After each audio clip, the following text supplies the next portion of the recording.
saya pantas rakyat kecewa karena pelayanannya dianggap tidak baik, kemudian aparatnya perilakunya jumawa dan pamer kuasa, kemudian pamer kekayaan, hedonis.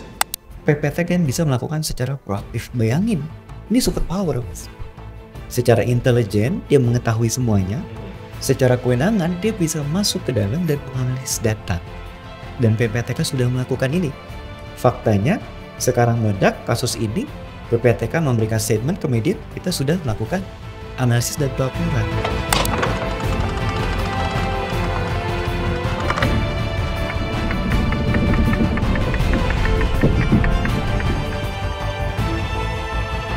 Ya teman-teman, terima kasih udah kembali nonton Gatekeeper. Hari ini kita langsung bahas yang paling aktual. Kalau beberapa waktu lalu tentu yang aktual adalah kasus pemukulan penganiayaan oleh anak pejabat dari Dirjen Pajak, salah satu pejabat di sana. Sekarang kalau per hari ini kita googling Mas Adnan, Mas Paku, arahnya udah berubah. Semua ngomongin ayahnya, ya, Rafael Alun Trisambodo, kurang lebih begitu namanya.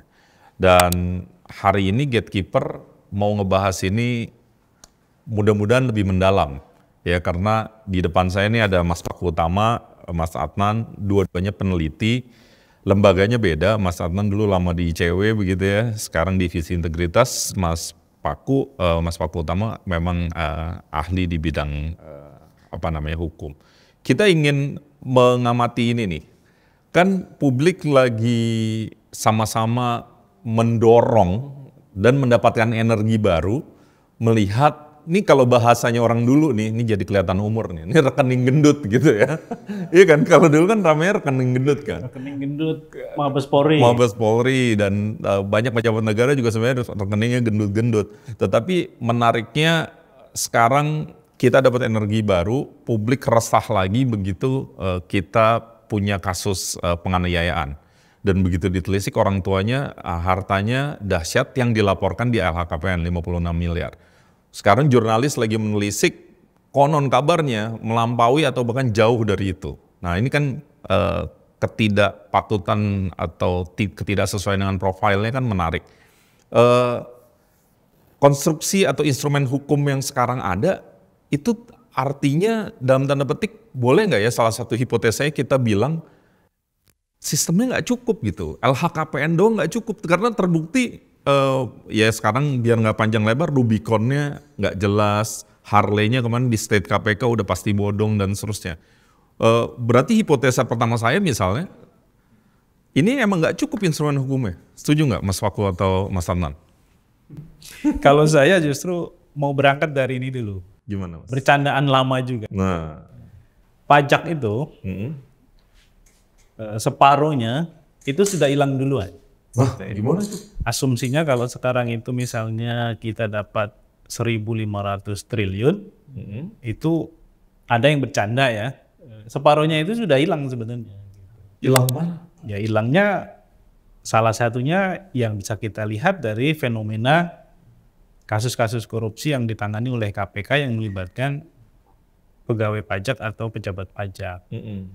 Kan sebelum kasus Rafael ini sudah ada juga kan kasus-kasus yang melibatkan pejabat pajak, mereka kompromi dalam tanda petik dengan para wajib pajak, terutama yang perusahaan ya. Kalau yang individu itu kan jarang.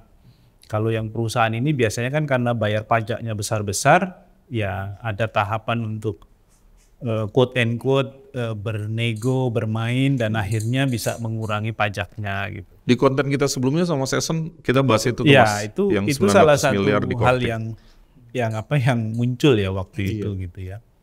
Dan kemudian kan Bu Sri Mulyani mencoba untuk memperbaiki reputasi Kementerian Keuangan, khususnya Dirjen Pajak.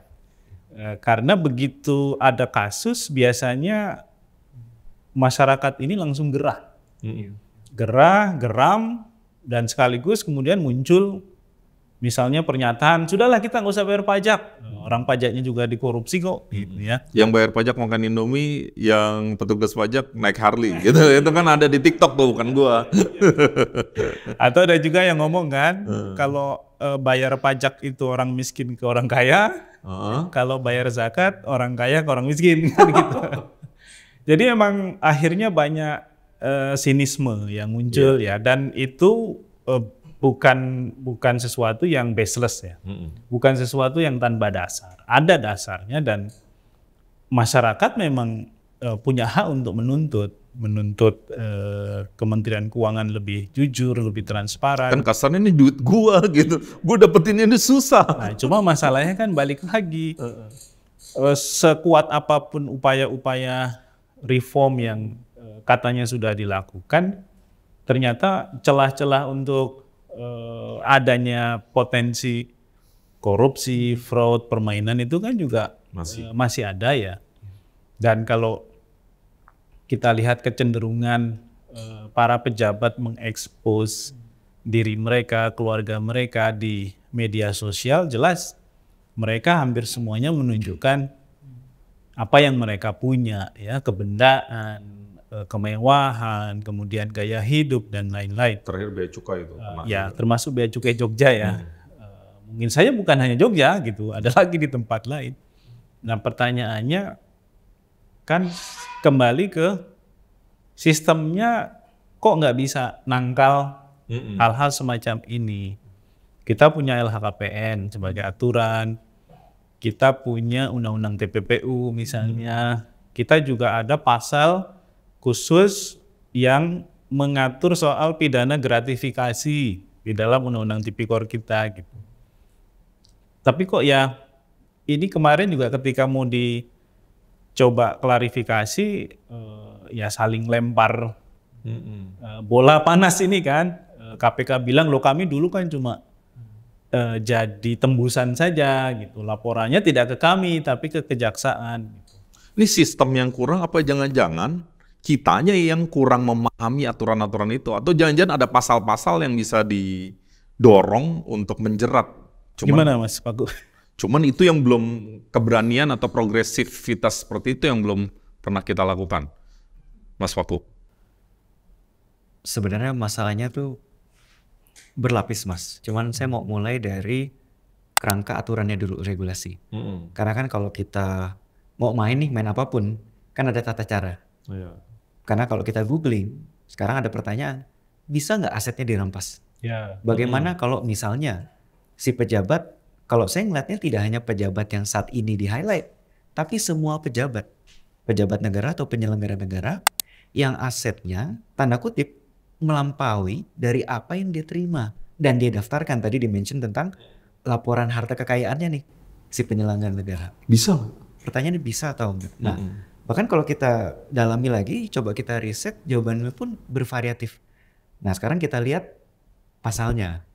Nah, saya mau mulai dari undang-undang, namanya itu Undang-Undang 8 2010. Jadi Undang-Undang nomor 8 tahun 2010 ini, dia fokus kepada tindak pidana yang namanya itu pencucian uang. Nah, kalau kita bicara TPPU, kan masyarakat pada umumnya kan berpikir, wah kompleks nih, harus berlapis, punya perusahaan di luar negeri segala macam. Ada konsep ternyata keselip nih sama si pembuat undang-undang. Nah, menurut saya ini terobosan. Maksudnya keselip gimana sih? Bisa nggak sih merampas aset dalam bentuk uang di dalam rekening yang orangnya nggak ada? Maksudnya gimana? Misalnya ada pejabat punya aset terindikasi hasil kejahatan, bisa dirampas nggak tanpa orangnya ini, pejabatnya ini terdakwa atau bahkan terpidana sebagai punya kasus gitu ya? Apapun. Boleh gue mudahin ya, biar lebih gampang memahami. Ini misal, ya kan? Ini kan Pak Rafael sekarang lagi ditelisik ya oleh KPK, mungkin instrumen lembaga lainnya begitu ya. Beliau udah mendeklar misalnya di LHKPN 56 miliar. Tetapi jurnalis ini lagi menelisik kan, kabarnya ada rumah di tempat A, ada rumah di daerah B, ada restoran di Jogja misalnya kayak gitu. Kemudian tapi namanya bukan nama Pak Rafael. Nah, ini kan yang Mas Paku maksud ya, apakah ini bisa rampas. Itu kan yang dimaksud ya? Oke. Bisa nggak Mas? Secara normatif berdasarkan regulasi yang sudah ada di Indonesia bisa. Nah, sekarang pertanyaannya bagaimana? Oh, nah ini. Tapi memang sedikit tricky. Nah, kalau teman-teman nanti lihat di pasal 64 ayat 1 Undang-Undang Nomor 8 tahun 2010. Nah, ini sifatnya kita mengcopy paste pasalnya langsung, jadi kita lihat narasinya, kata-katanya kurang lebih seperti ini. PPATK melakukan pemeriksaan terhadap transaksi keuangan mencurigakan terkait dengan adanya indikasi, jadi kita kasih kutip, indikasi tindak pidana pencucian uang, kita garis bawahi, atau tindak pidana lain. Sekarang kita breakdown unsurnya. Pertama, yang melakukan pemeriksaan berarti secara proaktif adalah PPATK tanpa adanya permintaan dari penyidik. Berarti sudah ada kasusnya belum? Belum. Secara normatif belum. Indikasinya yang ada. Betul. Ah. Beda kalau hasil tindak pidana. Berarti harus dibuktikan ada tindak pidana Iya. dulu nih. Ini Tapi belum kan nih. betul kata-katanya terindikasi dari tindak pidana pencucian uang. Nah, ini yang lebih penting, atau tindak pidana lain. Jadi ternyata pasal ini nggak bicara hanya TPPU. Kita bicara perkara narkoba, kejahatan pasar modal, kejahatan perbankan, Pajak termasuk kejahatan pajak. Nah, mungkin saya mudahkan secara teknis bagaimana sih dimaksud indikasi itu konkretnya gimana sih kalau kita orang awam kayak gitu ya. Nah, yang menarik undang-undang TPPU ini, dia di pasal 1 ayat 5 undang-undang yang sama, dia bikin parameter nih. Jadi kayak checklist yang dimaksud indikasi itu mencurigakan apa sih? Kalau bahasa kerennya tuh laporan transaksi keuangan yang mencurigakan. Nah, transaksi keuangan yang mencurigakan, dia bikin parameter. Parameter pertama yang paling mudah. Ini kata-katanya nanti bisa kita copy paste, kita lihat dari pasalnya. Transaksi yang menyimpang dari profil, karakter dan kebiasaan pola transaksi, dan transaksi keuangan oleh pengguna jasa. Misalnya saya sebagai nasabah dari suatu bank, pengguna jasa, yang patut diduga dilakukan dengan tujuan untuk menghindari pelaporan. Sekarang ilustrasinya bagaimana? Paling gampang, kalau kita merujuk ke peraturan, tadi Mas Adnan udah sampaikan, ada namanya kewajiban bagi penyelenggara negara, termasuk pejabat negara, untuk melaporkan asetnya, harta kekayaannya. Konsepnya LHKPN, kan kewajibannya. Tapi di luar dari itu, secara normatif, kan pemerintah punya database. Si Anu posisinya berapa sih? Posisi apa? Gajinya berapa? Tunjangannya berapa? Berarti yang diterima berapa sebulan? Ini terlepas dengan pendekatan LHKPN atau tidak. Nanti masuk ke dalam konsep tadi. Kita lihat profilnya. Dia setiap bulan dapat 100 juta yang bersih ya. Tapi kok belanjanya 500 juta. Menyimpang dari profil. Kita lihat dari karakternya sama profilnya. Dia posisi ini. Tapi gaya hidupnya tidak seperti posisi ini. Boleh nggak? Boleh aja. Kita verifikasi. Ada pemasukan lain nggak? Misalnya pemasukan lain ngakunya dia punya perusahaan. Ya gampang. Kita lihat kalau perusahaan ada badan usahanya nggak? Ada badan hukumnya nggak? Oke lah kalau ada pemasukan ada statementnya nggak? Financial statement. Kita cek ke rekening korannya. Itu kan kalau memang ada diverifikasi sangat mudah. Nah pertanyaan yang paling penting. Nextnya apa?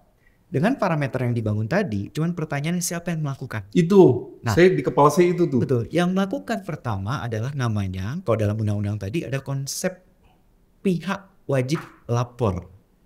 Pihak wajib lapor dalam hal ini PJK, penyedia jasa keuangan, bisa bank, bisa asuransi. Nah mereka udah punya parameter nih. Kenapa? Kalau mereka nggak menjalankan itu, diberikan sanksi.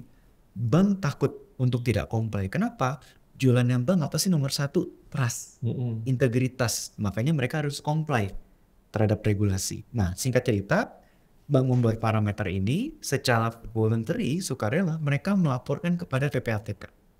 Nah salah satunya itu input datanya, PPATK melakukan analisis nih datanya dari data yang banyak. Makanya dalam media kita lihat juga PPATK bilangnya dari saya lupa 2000 berapa udah ngasih nih datanya kepada KPK. Kalau nggak salah ya. Iya, Nanti betul. kita verifikasi. Nah berarti kan nextnya apa? Kalau udah dikasih, masa uangnya hilang? Yang menarik, konstruksinya kan tadi mulainya dari pasal 64 ayat 1. Indikasi mencurigakan, nggak sesuai dengan profil atau yang lain. Kalau ini kan konteksnya tipikor. Misalnya yang lain, misalnya narkoba atau kasus fraud, kemarin ada investasi fiktif. Nah, PPATK periksa, kita lihat ternyata di pasal 65 ayat 1 bunyinya kurang lebih kayak gini. PPATK dia bisa meminta si penyedia jasa keuangan, PPATK minta ke banknya untuk rekening tadi dihentikan sementara seluruh atau sebagian transaksi. Bahasanya di freeze, Dibekukan. Betul. Yang mana yang teridentifikasi mencurigakan. Nah di situ proses analisis. Misalnya si A punya uang simpanan 10 miliar. Harus dipisahkan nih. Dari 10 miliar mana yang terindikasi. Oh yang 2 miliar. 2 miliar dibekukan. Nah dari situ pertanyaan. Bagaimana cara meramtasnya? Nah nanti setelahnya itu pasal 65, 66 dan seterusnya. Mas, sebelum masuk ke tahapan selanjutnya. Kan tadi ada isu yang berhubungan dengan bagaimana membuat atau mematchkan profil orang gitu ya. Kan sebenarnya konsepnya sederhana. Antara pendapatan dan pengeluaran mestinya balance gitu. Ya, termasuk belanja. Termasuk belanjanya, gaya hidupnya. Kan gaya hidup juga bisa dipotret ya. Misalnya anaknya kok kuliahnya di luar negeri. Atau sering jalan-jalan ke luar negeri gitu. Kemudian kekayaannya juga kok jauh sekali dengan gambaran kita soal gaji dia sebagai penyelenggara negara misalnya. Itu ketika mereka melakukan transaksi dengan gambaran seperti ini itu bisa dianggap sebagai bagian dari indikasi transaksi yang mencurigakan. Kalau misalnya profilnya ini kok nggak normal gitu. Masuk ke situ ya bagiannya. Oke. Tapi yang menarik itu ya, jadi ada dua lembaga tadi diadres nih sama Mas Faku dan bisa melengkapi sistem. Sebenarnya udah in place ya, cuman mungkin nggak melakukan ini dengan optimal ya. Tadi ada soal perbankan, itu satu hal harusnya melaporkan ke PPATK dan PPATK sebenarnya tanpa adanya tindak pidana bisa lebih progresif ya tadi. Itu yang di state kalau saya nggak salah menyimpulkan. Mau lanjut ya, kita lanjutkan ya. Lanjut. Jadi bahasa lapangannya ini namanya analisis proaktif. Maksudnya apa sih? Nggak ada permintaan dari penyidik, misalnya dari kepolisian, dari kejaksaan. Karena yang umum PPATK itu based on request ya. Betul. Bahkan termasuk nggak ada permintaan dari PPNS, penyidik yang pegawai negeri sipil, PPATK kan bisa melakukan secara proaktif. Bayangin, ini super power. Secara intelijen dia mengetahui semuanya. Secara kewenangan dia bisa masuk ke dalam dan menganalisis data. Dan PPATK sudah melakukan ini. Faktanya sekarang meledak kasus ini, PPATK memberikan statement ke media, kita sudah melakukan analisis dan pelaporan. Ini termasuk berarti misalnya transaksi beli rumah, beli kendaraan, beli emas gitu ya, investasi segala macam ya. Nah, pertanyaannya kalau tadi orangnya itu menggunakan proxy Mas, nama orang lain. Ya. Misalnya supirnya, temennya gitu ya. Kalau di pemberitaan kan yang restoran di Jogja itu temannya yang katanya milik Rafael ini kan dikelola di atas namakan ke teman sekolahnya gitu. Terus kendaraan punya kakaknya. Nah, kendaraan yang Rubicon yang lama itu katanya punya kakaknya. Nah, ini dari sisi pengamatan PPATK tercapture nggak ya? Iya. Pola ini ya. Kita lihat bunyi pasal dulu. Karena kan apa yang harus praktik dilakukan, lihat dasarnya dulu. Ternyata yang menarik, kita lihat di pasal 5 ayat 1. Poin kedua dan ketiga, kata-katanya itu transaksi keuangan yang dilakukan yang terindikasi dilakukan untuk menghindari pelaporan. Kata-kata eksplisit.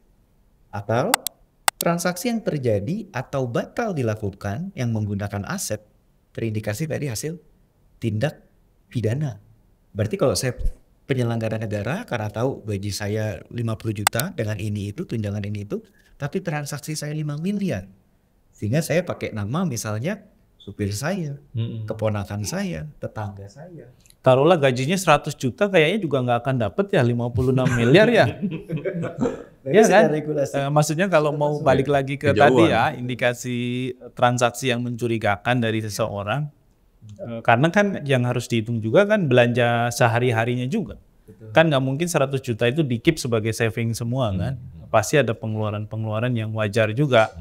untuk makan, hidup, kemudian sekolahin anak, itu kan kadang-kadang juga malah boncos kan, kurang malahan gitu. Nah ini kok sampai di ujungnya ada 56 miliar gitu. Nah sebenarnya ini kan kasusnya bukan hanya milik Rafael semata ya. Kalau kita kulik di data LHKPN KPK sebenarnya juga ada pejabat-pejabat lain yang laporan hartanya fantastis, meskipun kita harus juga bisa bedakan. Mungkin saya dulu dia backgroundnya pengusaha ya, kayak beberapa menteri yang pernah latar belakangnya pengusaha, tentu kekayaannya akan jauh lebih besar ya daripada yang murni dari sejak awal jadi pegawai, kemudian naik jabatan jadi pejabat, tapi kok kekayaannya fantastis. Iya, kalau yang mantan pengusaha janjian malah sesuai profil gitu ya. Malah sesuai Karena belakangnya kan. Atau bisa juga sih sebenarnya mereka ketika menjadi pejabat meng-abuse juga posisinya untuk mendapatkan akses supaya bisnis yang mereka punya berkembang lebih pesat. Nah itu juga kan bisa. Tapi oke, kita balik lagi ke bagaimana kemudian sistem bisa diperkuat agar model-model seperti kasus Rafael ini tidak dulu viral baru diperiksa gitu. Sebelum Mas Faku, gue kepengen masuk ke yang Mas Adnan sampaikan. Kan ini kan ada semacam, gue berusaha menghindari kata apologetik gitu ya, pemaafan ya.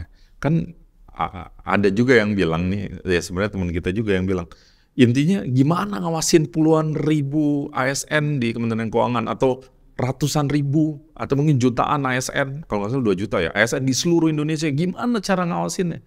Nah tapi kan ada pemikiran yang mungkin sederhana gitu, kan sekarang zaman teknologi, dibuat short saja kan, let's say 2 juta, coba aja kasih, misalnya kita minta programmer kita bilang, ya yang di atas 10 miliar ke atas deh yang kita plototin, kan itu udah kepangkas ya. Naikin lagi 50 miliar. Berarti kan sebenarnya kita nggak usah berdebat di ruang itu kan ya Mas ya? Ya jangan ngeles juga. Gitu. Itu kan cara ngeles ya. Dia bisa saja mungkin karena ketidaktahuan bagaimana cara mengawasi. Mas, orang pinter Mas. Ini karena teman kita jadi. Taruhlah kalau alasannya itu, sebenarnya banyak cara juga untuk membangun sistem supaya kuat. Misalnya kalau konteksnya Kemenq ya, lagi-lagi karena Kemenq ini istimewa. Kenapa istimewa? Gaji mereka kan paling gede. Di antara KL dan Pemda misalnya ya. Bahkan kemarin ada yang bandingin dengan guru honorer tuh. Gajinya pegawai pajak dengan gaji guru honorer itu kan jomplang banget.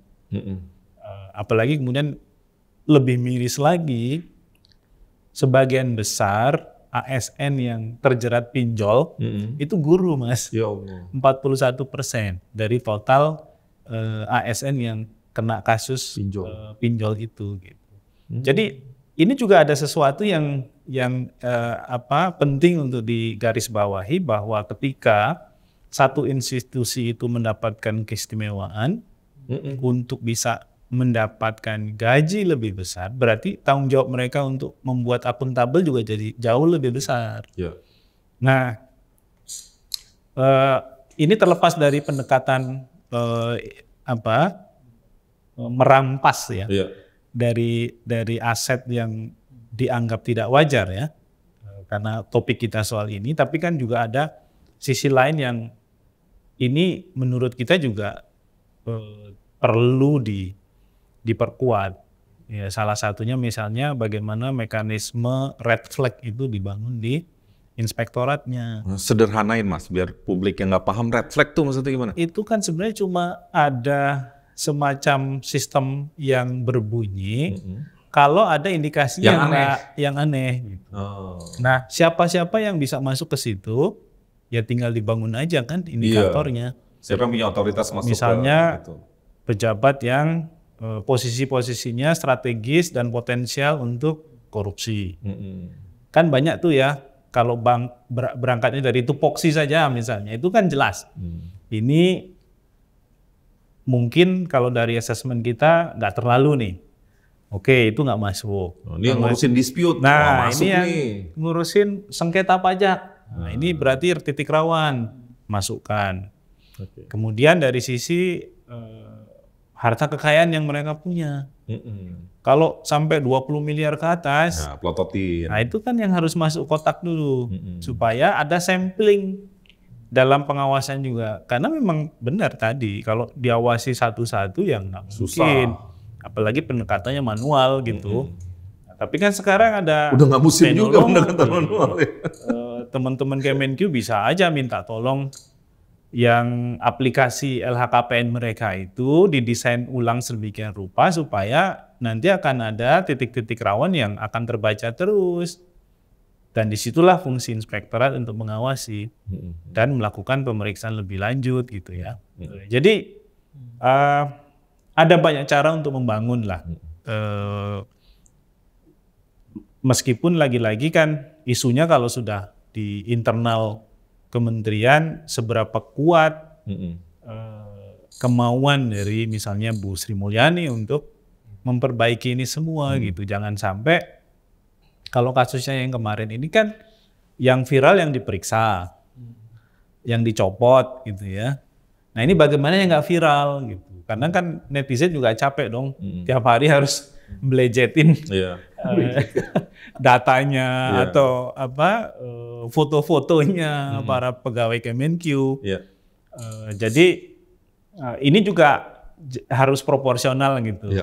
KPK juga kan kemarin minta supaya netizen bantu KPK gitu. Sampai ada yang bercanda, KPK ganti nama aja jadi netizen pemberantasan korupsi, NPK katanya. Karena pertanyaan balik ke mereka, loh kan kalian yang digaji untuk melakukan upaya-upaya ini kok malah minta kami gitu. Jadi ya ini hal-hal yang menurut kita perlu kita luruskan lagi sambil terus kita coba cari bagaimana sih mekanisme yang bisa membuat para pejabat itu tidak mudah ya untuk mengekspos dan memiliki harta kekayaan yang sebenarnya tidak berasal dari gaji yang halal, gitu, dari pendapatan yang halal. Kalau sekarang ini kan situasinya ya fine-fine aja. Kamu punya Rubicon 4 juga nggak ada masalah. Kamu punya Alphard 10 juga nggak ada masalah gitu. Kalau nggak ada kasusnya. Nah ini kan pertanyaannya lagi-lagi balik ke tadi. Nah kalau nggak ada kasusnya, mereka dianggap normal dong. Mereka dianggap wajar. Nah ini menarik ya. Jadi sistemnya itu, iya selama ini kita nggak meng-capture itu ya Mas ya. Kalau nggak ada kasus ya nggak ini ya. Tapi sebelum lanjut, sebenarnya saya tahu Mas Paku nih masih ada beberapa hal yang ingin disampaikan. Tapi kita disclaimer juga ya. Ini diskusi ini sama sekali tidak bertujuan misalnya menstigma, menuding semua ASN hartanya haram, enggak kayak gitu. Justru diskusi ini kita berharap, ini bahasanya Mas Adnan tadi ngasih insight ke gua, bahwa setiap pejabat negara kita berharap punya akuntabilitas terhadap hartanya gitu. Iya kan Mas ya? Ya setiap pejabat negara itu kita meyakini banyak yang baik, banyak yang jujur dan seterusnya, tapi akuntabilitas terhadap harta itu penting, dan karena kita ngobrolin ini lebih dalam. Gitu kali kurang lebih ya, nanti bisa dielaborasi lagi. Mas Paku kalau ada yang mau ditambahin? Kalau Mas Paku tadi lebih dekat ke TPPU, teman-teman ICW pernah masuk lewat Tipikor justru ya Mas ya? Pencucian uang itu kan sebenarnya sangat luas ya. Mungkin hampir 100% kayak gitu kali ya? Iya, karena mentransfer duit dari hasil korupsi aja udah TPPU itu. Betul. Masa ditaruh di bawah bantal? Nah, itu kan. Kan menyembunyikan. Jadi harusnya tandem gitu. Tapi persoalannya di kita ini kadang-kadang instrumen hukumnya sudah tersedia. Upaya untuk menggunakannya tidak cukup kuat. Atau juga kadang-kadang instrumen hukumnya masih menyulitkan untuk menjangkau ya ke pihak-pihak yang melakukan upaya-upaya tindak pidana ekonomi, dalam hal ini korupsi dan TPPU misalnya. Nah, karena di Indonesia ini kita sudah punya undang-undang tindak pidana korupsi, kita sudah punya undang-undang TPPU, di dalam undang-undang tindak pidana korupsi sendiri itu ada pemidanaan terkait dengan gratifikasi. Nah, gratifikasi ini karakternya sebenarnya mirip dengan isu TPPU. Ada di situ sisi pihak yang dituduh harus membuktikan bahwa asal-usul hartanya itu jelas dari mana dan dapatnya dari mana. Karena kalau gratifikasi itu malah pengertiannya juga cukup luas, segala macam hadiah yang diterima bentuknya macam-macam, apapun itu yang diterima oleh ASN atau penyelenggara negara. Yang kalau ini bertabrakan dengan kewajibannya sebagai ASN atau penyelenggara negara, maka gratifikasi itu bisa dipidana karena berkaitan dengan pidana suap gitu, berkaitan dengan suap atau yang bisa dimaknai juga sebagai suap. Meskipun kita juga punya pasal suap menyuap sendiri ya, pasal 5, pasal 6 dan seterusnya. Ini sudah ada. Tapi kalau kita periksa lagi ke penggunaan dan pemanfaatannya dari sisi yang sekarang, misalnya berapa sih pejabat yang dijerat gratifikasi? Itu jomplang dengan misalnya pejabat yang dijerat dengan pasal 2, pasal 3 soal kerugian keuangan negara. Apalagi ditarik lagi yang dijerat dengan TPPU makin sedikit. Nah, padahal ini harusnya tandem, oke lah. Nah, pertanyaan yang lain kan kemudian kalau nggak ada pidananya, kan itu pertanyaan yang sekarang sedang kita coba cari ya jawabannya. Dalam kasus Rafael 56 miliar Belum ada pidananya. itu pidananya apa? Dan itulah yang kemudian membuat banyak ahli hukum bilang ya nggak bisa dirampas karena nggak ada pidana tuh. Kalau ada pidana baru bisa ada mekanisme tadi ya, entah gratifikasi, pencucian uang dan lain-lain. Meskipun tadi sedikit banyak sudah mulai diungkap, dilihat lagi, ternyata ada nih sisi-sisi yang masih bisa dimanfaatkan oleh otoritas. Nah, saya mau coba analogikan dengan apa yang baru muncul kemarin, Surya Darmadi. Dia dijerat pasal kerugian perekonomian negara. Ini kan sesuatu yang nggak pernah dipakai selama ini. Pasal korupsi kita itu hanya ngomong soal kerugian negara, kerugian keuangan negara. Nah, Surya Darmadi ini dijerat dengan perekonomian negara, merugikan perekonomian negara, sehingga nilai yang harus dibayarkan oleh terpidana ke negara jadi sangat besar. Ini kita kalau mau ngomong soal isu aset recovery ya. Di dalam konteks yang lain, sebenarnya bagaimana memidana para pejabat publik yang terkesan hedon gitu ya. Bukan berarti hedon itu nggak boleh. Itu urusan masing-masing orang lah. Tapi ketika hedonisme itu berkaitan dengan praktek-praktek abuse of power dari para pejabat itu, ya ini yang harus di capture dalam regulasi kan. Nah, undang-undang kita ini memang kesulitannya adalah tadi menemukan dulu pidananya baru bisa diproses. Nah, dalam konteks yang baru, karena kita ini juga mengadopsi prinsip-prinsip di dalam United Nations Convention Against Corruption atau konvensi PBB anti korupsi, memang ada mandat bagi negara peserta untuk mengkriminalisasi kekayaan yang tidak wajar, istilahnya begitu, atau dalam bahasa Inggrisnya disebut sebagai illicit enrichment. Pasal 20. Pasal 20 konvensi PBB anti korupsi. Nah, tapi formulanya seperti apa? Karena sejak tahun 99 dan kemudian ada penambahan tahun 2001 Undang-Undang Tipikor kita, kan undang-undang kita juga nggak ada pembaharuan sampai hari ini. Padahal ini kan mandat yang harus diadopsi, harus diterapkan. Selain di luar itu korupsi sektor swasta dan mengkriminalisasi trading of influence. Nah ini 3 hal yang pokok ya di dalam prinsip-prinsip ANKEK tadi. Nah masalahnya kemudian karena regulasinya masih menunggu, kan kita dikejar dengan fakta bahwa ini Rafael udah viral nih gitu. Dan apakah memang nggak ada jalan keluar? Nah, tadi Mas Papu kayak cerita sebenarnya ada jalan keluar tuh ya. Iya. Asal PPATK-nya mau progresif gitu ya. Udah progresif sebenarnya. Udah progresif untuk kasus Rafael ini, walaupun belum ada tindak pidananya sebenarnya Sudah dilakukan pemeriksaan. sudah dilakukan pemeriksaan dan sebenarnya bisa dilakukan Kalau- di ujungnya. Kalau KPK itu kemarin meriksa Rafael pakai kewenangan apa ya Mas? Apa pencegahan ya? Oh ini pemeriksaan LHKPN.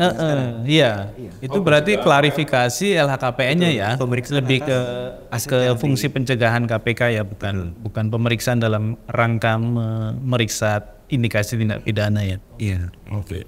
Mas, lanjutin soal konstruksi hukumnya Mas. Tadi kan misalnya ada bank, ada PPATK, kemudian yang melanjutkan hasil ini siapa? Kejaksaan, kepolisian, KPK?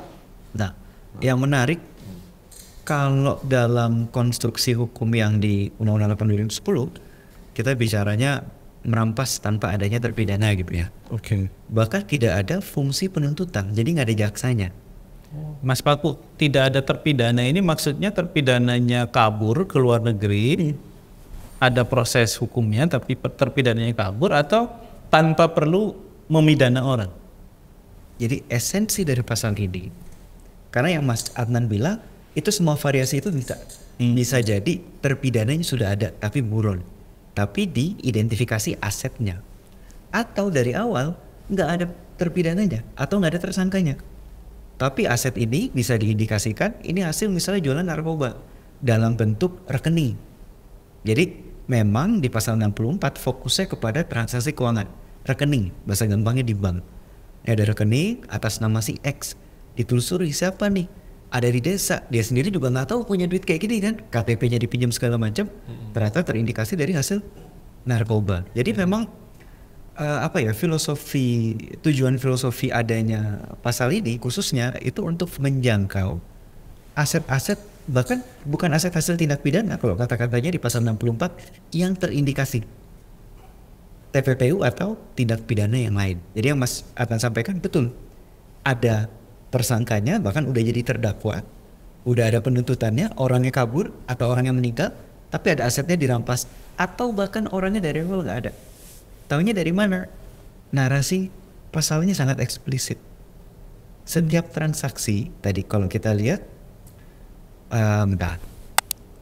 nah tadi kalau kita lihat PPATK melakukan pemeriksaan terhadap transaksi keuangan mencurigakan terkait dengan adanya indikasi TPPU atau tindak pidana lain. Ada tersangkanya, dalam ini konteksnya belum. Ada laporan atau permintaan dari penyidik, dalam konteks pasal ini belum ada. Tapi memang di pasal selanjutnya PPATK berkoordinasi dengan penyidik karena ujung tombaknya itu penyidik yang meminta kepada pengadilan. Jadi nanti dari pasal 64 kita turunkan di pasal 65 ayat 1, PPATK bisa minta tolong ke bank penyedia jasa keuangan untuk dibukukan, dihentikan sementara atau seluruhnya. Nanti kita lihat nih ujungnya di mana sih? 67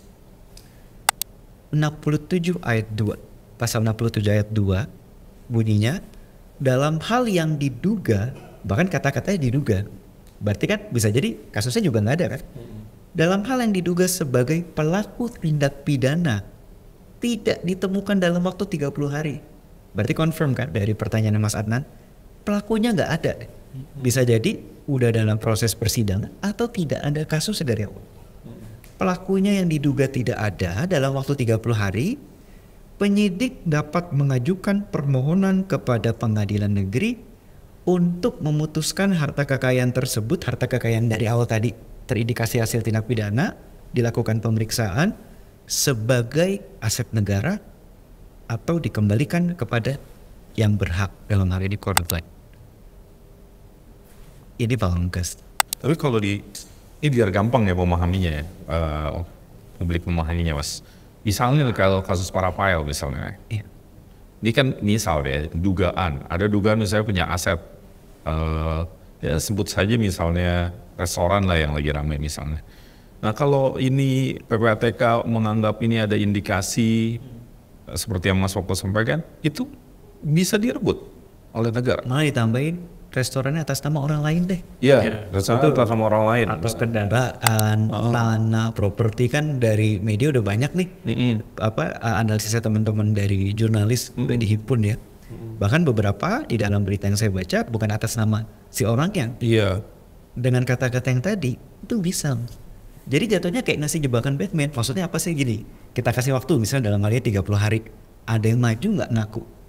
Kalau dia maju ngaku ini uang saya, maka orang itu otomatis diperiksa dong. Verifikasi kan gampang. Apalagi kalau dalami sekarang ada konsep namanya forensik keuangan, forensik accounting. Itu Yang ngaku itu ya harus membuktikan ya. betul. Tapi di satu sisi penyidiknya juga harus melakukan pemeriksaan. Gitu. Nah, itu yang pertama. Atau yang kedua, dia udah tahu kalau saya ngaku, saya maju, saya ketahuan saya diperiksa, saya diem aja.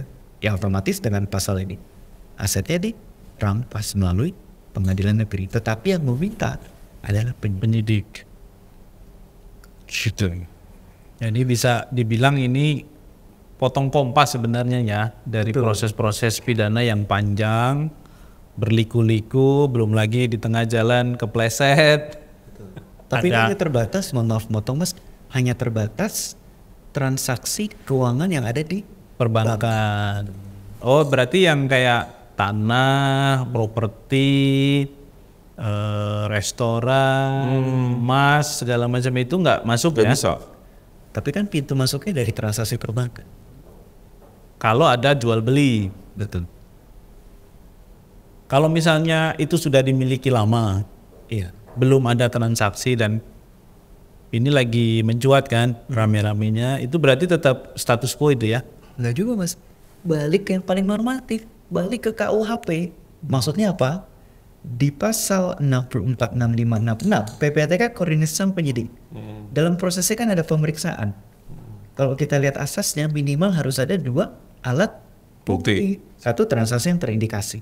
Satu orangnya dipanggil diperiksa. Nanti ada alat bukti surat, ada dokumen yang dia lampirkan, dia harus klaim dong. Ini halal kok. Dari situ ditelisik lagi ternyata yang dia klaim halal ini fabrikasi dibuat. Kan jadi masuk laporan pidana baru. Otomatis. Jadi ini sebenarnya giginya bisa kemana-mana. Iya, misalnya nih declare nih punya temen, ya tinggal dipanggil aja temennya kan. Coba buktiin duitnya dari mana waktu bikin restoran gitu. Ada nggak aliran dana dari misalnya yang Pak ini gitu ya. Kayak gitu ya logika berpikirnya. Ini mudah banget mas. Artinya sebenarnya meskipun dia pakai berlayer-layer model untuk menutupi asal-usul harta dan kekayaannya, proses verifikasi itu tetap bisa dilakukan ya. Dan bahkan bisa dibilang mekanisme ini akan lebih membebani pihak yang bersekongkol lah, gitu ya. Betul.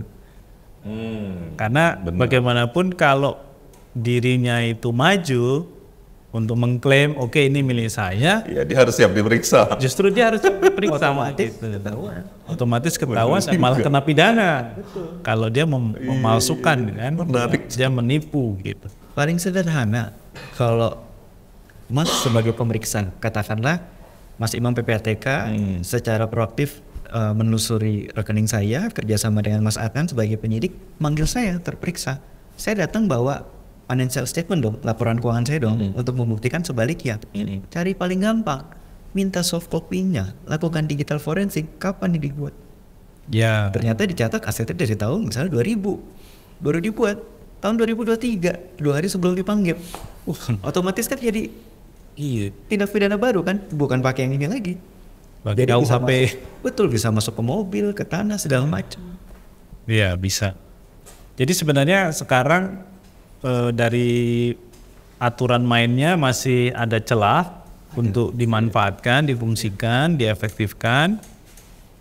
Tapi dari sisi bagaimana implementasinya nih ya di penegak hukum lah, di penyidik ya. Karena kalau PPATK itu kan kalau kita lihat dari berbagai macam pemberitaan kan kerap menyetor informasi ini juga ya. Fungsi mereka kan memang feeding di situ ya. Mereka feeder ya untuk banyak hal-hal yang berhubungan dengan transaksi mencurigakan. Kalau nggak ditindaklanjuti, Cuma begitu masuk ke kantongnya laporan penyidik. di penyidik, ini dibawa kemana? Nah itu yang jadi pertanyaan lagi. Jangan-jangan cuma bergeser asetnya nih.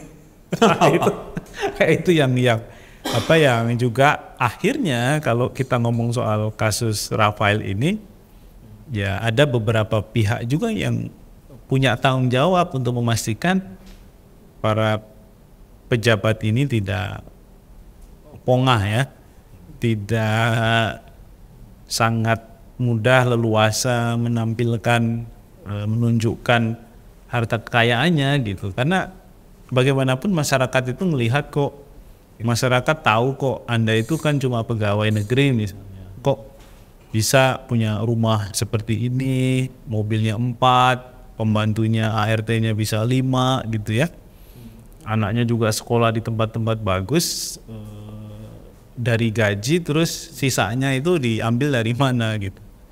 Ada analogi juga yang apa, ada bukan analogi, bercandaan yang juga sarkas ya. Gajinya boleh kecil tapi pendapatannya besar. Nah ini kan ini kan kritik yang keras sebenarnya kepada para pejabat pegawai gitu. Kalau boleh menghitung secara sederhana kan, ya patokan gaji yang paling tinggi itu siapa sih di Indonesia kalau ngomong pegawai pejabat? Satu mungkin gubernur BI gitu ya, kepala OJK misalnya, kemudian presiden, kepala SKK Migas ya, gubernur BI. Ya itu salah satunya. Itu kan nggak nyampe 300 juta juga kan, Iya. gaji-gaji mereka itu gitu. Gimana kalau yang ke bawahnya? Tapi kemudian secara mencolok perilaku dan gaya hidup mereka kan seperti para saudagar. Nah ini yang harus direm. Karena apabila tidak, ini api dalam sekam, Mas. Betul. Publik ini melihat setiap hari ada kenyataan seperti itu di tengah kondisi masyarakat yang nggak semuanya bisa hidup nyaman, Iya. tenang. Dan saya kira harus diluruskan juga pernyataannya Bu Sri Mulyani ya. Yang mana? Kan Bu Sri Mulyani meminta misalnya klub-klub moge di pajak itu dibubarkan gitu. Itu kan nggak menyelesaikan persoalan. Kan mereka bisa ikut klub lain di luar yang nggak dimiliki oleh Dirjen Pajak misalnya kan. Mestinya kan diperiksa bukan dibubarkan. Nah apakah perintah itu sudah ada? Periksa semuanya. Karena saya ingin bersih-bersih misalnya. Itu malah lebih bisa menarik simpati publik ya, bahwa ada keseriusan di situ. Kalau justru lebih banyak menyiram kebakarannya ya yang sudah muncul di berbagai tempat, termasuk merespon balik beberapa pernyataan dari para tokoh masyarakat bahwa kita nggak perlu bayar pajak karena ada korupsi dan lain-lain, itu lagi-lagi nggak menyelesaikan persoalan gitu. Kan cukup membuktikan Kemenq, Dirjen Pajak, Bea Cukai bersih, itu masyarakat otomatis akan trust ke mereka. Alih-alih harus lebih banyak mengadres imbas dari persoalan-persoalan yang tetap muncul gitu ya, dan selalu muncul gitu. Kenapa sih nggak bisa selesai? Nggak masuk ke akarnya. Nggak masuk ke akarnya. Nah, apa yang disampaikan Mas Paku bisa memberikan satu pendekatan baru untuk membangun efek jerah ya Mas ya. Karena selama ini mungkin mereka juga sangat confidence akan nggak ada kasusnya. Nah, bisa diperiksa. Soal efek jerah, aku baca Mas Adnan soal penelitian ICW yang dipublish juga oleh KPK. Kan soal pasal 20 di UNCAC ini sudah diratifikasi setidaknya 44 negara 39-nya bahkan menerapkan kurungan dan seterusnya. Hal-hal pemindanaan yang cukup berat begitu ya. Sebut saja ada Malaysia, China dan seterusnya gitu. Dengan yang terobosan yang Mas Paku sampaikan, sebenarnya itu bisa jadi kenyataan ya. Walaupun Indonesia belum meratifikasi kan. Indonesia salah satu yang belum kan. Indonesia sudah meratifikasi tapi belum mengadopsi. Oh, belum mengadopsi. Ratifikasinya sudah adopsi. Ratifikasinya kita sejak tahun 2006.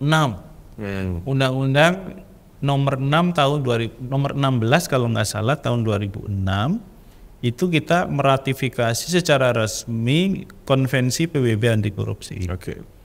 Begitu meratifikasi mestinya ada upaya-upaya perbaikan legislasinya. Adaptasinya. Adopsi, kemudian penyesuaian supaya sistem pemberantasan korupsi kita Sesuai. itu naik tingkat menjadi standar internasional. Nah, tapi masalahnya kan sampai hari ini mengadopsi, merevisi undang-undang yang ada itu belum dilakukan. Malah yang terakhir kemarin kan undang-undang KPK yang justru diotak-atik gitu ya.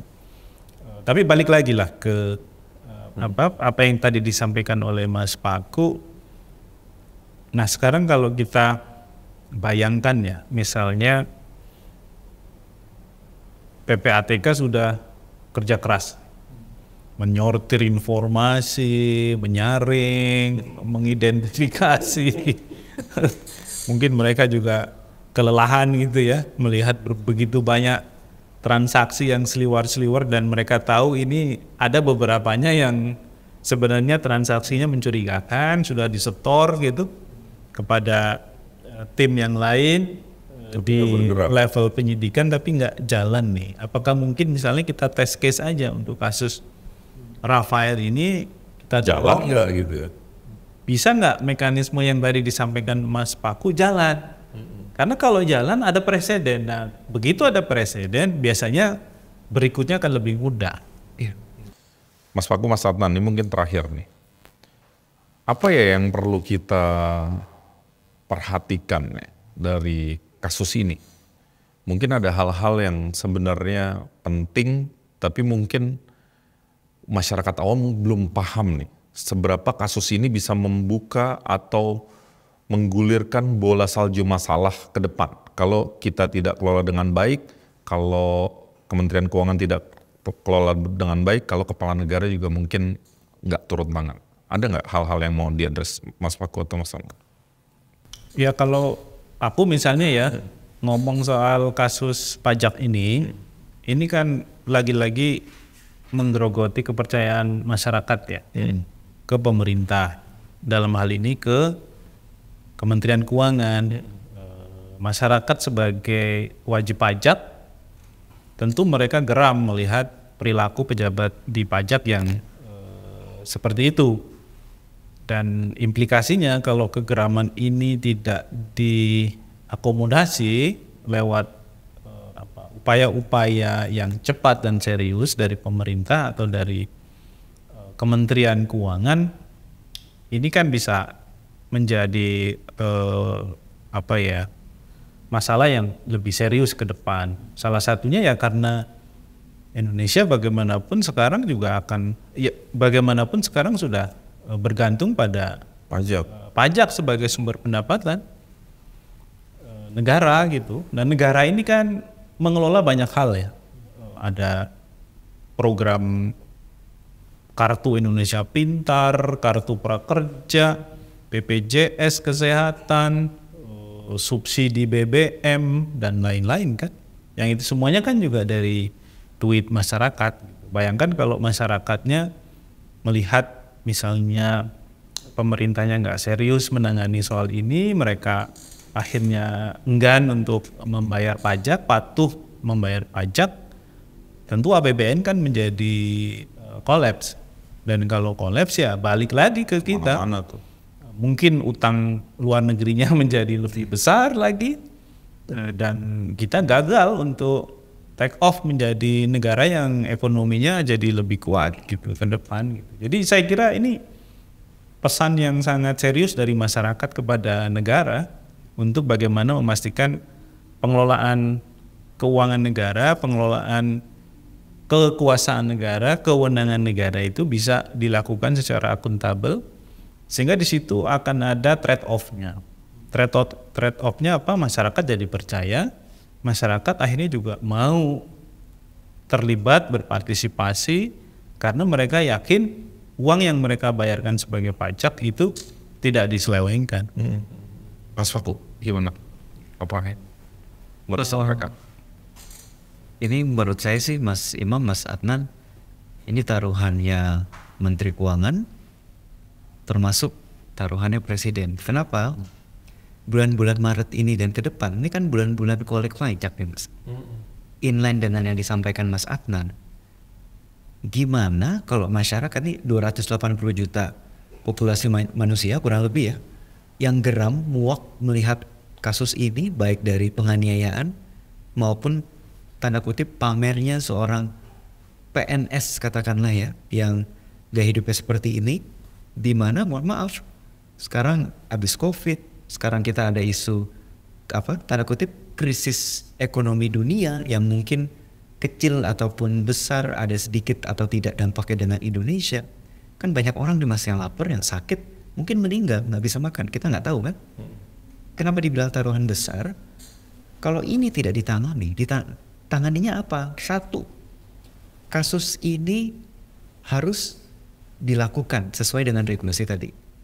Aset satu perak pun terindikasi, apalagi judulnya PNS. Bisa pejabat negara, penyelenggara negara, dirampas untuk negara. Kenapa? Membalikan taruhan tadi antara taruhan masyarakat, kalau bahasanya Mas Adnan, sudah nggak percaya masyarakat. Bayangin, ada guru, ada pegawai honorer, atau mungkin pegawai lain yang gajinya mungkin 5 juta, 6 juta, 7 juta, dipotong pajak pula. Pengeluaran sebulannya di atas 10 juta, akhirnya terjerat tadi pinjol. Ngelihat uang pajak yang dia setorkan dikolek oleh si orang-orang pajak ini, tapi tadi terindikasi gaya hidupnya beli Rubicon, pakai Harley, rumahnya banyak. Terakhir saya lihat dia juga punya sekian hektar kalau nggak salah di Manado. Nah ini kan sakit hatinya 280 juta penduduk yang setiap saat dia bayar pajak. Nah bulan-bulan ini, bulan-bulan Maret, makanya saya bilang kasus ini ada invisible hand. Everything happen for a reason. Dan di sini harusnya kita bisa memaknai, kalau harapan saya, kita tidak men-challenge pemerintah, tapi kita harus mendukung. Tetap bayar pajak, tetapi di satu sisi pastikan pemerintah secara tegas berikan tindakan terhadap tidak hanya satu orang si Rafael ini, tapi secara Indonesia. Kemarin ada muncul berita pegawai Bea Cukai di Jogja. Betul, asetnya dirampas. Kalau memang terbukti itu hasil tindak pidana, taruhannya besar. Karena kalau enggak, ini kita nggak bicara penerimaan negara tahun ini, bahkan tahun-tahun ke depan. Apalagi kan pemerintah kita mau bangun ibu kota baru, ini butuh dana. Mungkin ada biaya sekolah, Kereta cepat. Iya, membuat APBN juga. Betul. Ibarat kata ini goyangnya nggak cuma 1 tahun, bisa 5 tahun ke depan. Jadi momentum ini, kalau harapan kami khususnya, ini taruhan yang besar. Hanya bisa dengan cara cuma satu, buktikan, kembalikan kepercayaan. Dan dengan catatan tidak hanya satu orang ini, tapi kita bicara semuanya. Karena rakyat keadaannya nggak semua rakyat bisa makan minum loh saat ini. Begitu Mas. Di semua institusi ya, ASN di semua institusi ya, bahkan semua alat negara ya. Betul. Itu kan ya menjadi rahasia umum lah gitu ya. Jangan sampai gini Mas Imam, jangan sampai ada yang sama kelakuannya, perilakunya, sekarang ketawa nih. Ngelihat Rafael yang lagi dibejek-bejek sama media, sama netizen. Padahal mereka juga kayak gitu. sama gitu kelakuannya. Nah itu kita berharap sistemnya diperbaiki sehingga siapapun mereka, dimanapun mereka berada, kalau sudah statusnya ASN, pejabat publik, penyelenggara negara, once mereka nyolong, ya pendekatannya dirampas. Nggak perlu ada kasus dulu baru Nggak perlu dirampas. juga nunggu-nunggu ada kasus dulu baru dirampas, karena ternyata ada jalan keluarnya kok. Tinggal lagi-lagi nih, Presiden, Sri Mulyani kalau isunya di lingkungan Kemenkyu, order aja gitu. Perintahkan bahwa ini harus diproses secara hukum, aset-aset yang tidak jelas ini dirampas, dikembalikan ke negara, dan kita akan melakukan ini sepanjang waktu, sampai kapanpun. Mas, nih aku tiba-tiba terbesit, mungkin agak gila ya. Tapi bisa nggak ya tiba-tiba misalnya pimpinan lah di level apapun ya, kepala negara, kementerian, misalnya dia bilang, ini gara-gara kasus ini nih, ayo balikin kepercayaan publik. Caranya, gue mau yang punya duit di atas misalnya 10 miliar declare. Harta lo dari mana? Mungkin seru tuh ya. Kan karena banyak loh, jangan-jangan banyak kan yang punya harta lebih besar dari kepatutan kan? Banyak. Iya kan? Jangan-jangan banyak tuh di semua institusi. Wah, kalau itu kejadian, wah keren gitu. Mungkin ada ratusan atau ribuan. Nah, ini harus jadi salah satu prioritas presiden lah ya. Kemarin kan juga kita tahu IPK kita anjlok kan. Indeks persepsi korupsi Indonesia di 2022 kan anjlok 4 poin. Dari 38 ke 34. Nah, ini juga saatnya, momen ini untuk bisa sekaligus menaikkan kembali skor IPK kita kalau pemerintah serius mengedres persoalan ini. Di luar tadi apa yang kita omongin soal ini adalah bagian dari ketahanan ekonomi kita, pajak itu, keberlanjutan ekonomi kita, pembangunan kita gitu. Jadi kalau ini compang-camping lagi, kolaps lagi, juga akan punya pengaruh serius ke depan. Dan pada saat yang sama, kalau upaya-upaya ini serius dilakukan, ini juga bisa mendongkrak skor IPK kita. Jadi dapat 2. But once again, time will tell. Ya, betul. Kita lihat ya kita positif, kita dorong gitu ya, energinya positif, tapi time will tell gitu ya. Mari kita doakan para pemangku amanah bisa sesuai yang kita harapkan nih. Karena kalau tidak, tadi Mas Fatman udah kasih warning, jangan-jangan dampaknya banyak, bahkan tadi bahasanya Mas Faku, jangan-jangan nggak 1 tahun 2 tahun ya dampaknya ini akan kita rasakan kalau kita nggak pintar, kalau kita nggak punya keberanian untuk memberesin masalah ini. Itu kali ya. Mas Faku thank you, Mas Adnan thank you, teman-teman thank you. Yang mau komen segera komen ya. Yang mau berbeda silakan berbeda. Tetapi kalau yang suka silakan di-share. Jangan lupa subscribe, like and share. Saya Mempriyono pamit, sampai jumpa. Please leave a message.